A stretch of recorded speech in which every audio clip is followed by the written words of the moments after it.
আপনারা চাই না অবাক হইবেন যে আমরা 90% মানুষে দিনটা আরম্ভ করি ভুলভাবে। কারণ আমরা 90% মানুষে আমরা সকালে উঠে নিয়ে আগে মোবাইল চেক করি, যেটা অ্যাকচুয়ালি বহুত বড় ভুল। কারণ সকালে উঠে নিয়ে আমরা মোবাইলে ডিভাইস চেক করি, ডিভাইস চেক করে ফেসবুক, হোয়াটসঅ্যাপ, টুইটার, ইউটিউব এগুলো আমরা চেক করি, আঙ্গ স্ট্যাটাস, আঙ্গ পোস্টগুলো আমরা দেখি।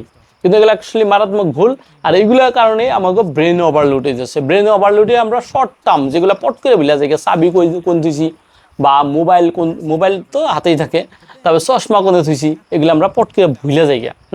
অ্যাকচুয়ালি আমরা কী করার লাগে, সকালে উঠে অ্যাকচুয়ালি ফার্স্ট 10 মিনিট আমরা দিনটাই কী করবো এটা একটা ইমাজিনেশন করার লাগে। তারপরে জুয়াকালকে কি ভালো কাম কি করছিলাম, তার আগে কি ভালো কাম করছিলাম, ওইগুলো অ্যাকচুয়ালি একটা রিমাইন্ডার দেন লাগে। তারপরে 10 মিনিট হাত মুখ ধোয়ার পরে 1 থেকে 2 গ্লাস পানি খাওয়া লাগে। যে পানি খেলে মানে আপনার গ্যাস, বদহজম, অ্যাসিডিটি যেগুলো এগুলো আপনার কম হবো, তার মানে একদম মিনিমাম হবো না।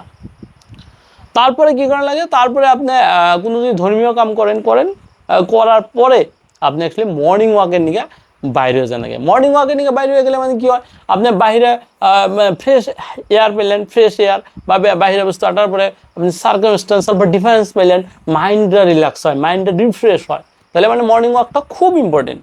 কিন্তু আমরা আজকালে তা না করে সকালে উঠে আমরা ডিভাইস চেক করি, ডিভাইস চেক করার পরে আমাকে যেহেতু ব্রেনে যেগুলো প্রেশার নেই, সেখানে আমরা অ্যাকচুয়ালি গাখির দা চা খাই, যেগুলো খুব বড় ভুল।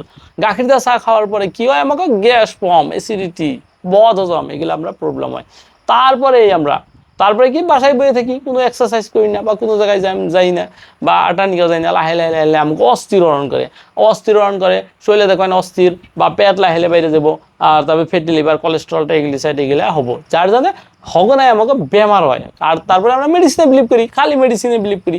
মেডিসিন বেশি খাইলেও আমাকে মানে এত ভালো না। মেডিসিন অ্যাকচুয়ালি যত পারি অ্যাকচুয়ালি দূরে রাখা লাগে, দূরে থেকে আমাকে নর্মালভাবে এই কারণ লাগে। তাইলে আমরা সবেই বাকি 10% মানুষ যাগো হাতে মানে বড় মোবাইলই নাই, অ্যান্ড্রয়েড বা আইফোন হাতে যাগো নাই, তারা বিন্দাস উঠতেছে, কোনো মোবাইলের কোনো খেয়াল নাই, সকালে উঠে নেই, মানে তারা কামে গেতেছে, কী করতেছে, তাগো আমাকে তুলনায় তাগো বেমার আজার কম হয়। তাই দেখবেন যে মানুষের সঙ্গে বড় বেমার হয়, এই সঙ্গে কয় যে ওগো পয়সা বেশি, ওগো বেমারও বড় বেশি হয়। কিন্তু যারা গরিব মানুষ তারা তো বেমারের থেকে অবভিয়াসলি দূরে থাকবো না। তারা খাওয়া দাওয়া সারের বস্তু কম খাইতেছে, তারা আমরা যেগুলো যারা চালানি মাছ খাই, চালানি মাংস খাই, এগুলো তারা খাইতেছে না, তারা নর্মাল ঘরোয়াভাবে খাইতেছে, তাকে তো বেমার আজার কম হই। তাহলে আমরাও যেগুলো বাকি 10% মানুষ যেগুলো আছে যারা সুন্দরভাবে যখন বেমার আজার কম হইতেছে তাগনকাল হওয়ার চেষ্টা করুন, কারণ স্বাস্থ্যই মানে পরম ধন। ঠিক আছে, ধন্যবাদ।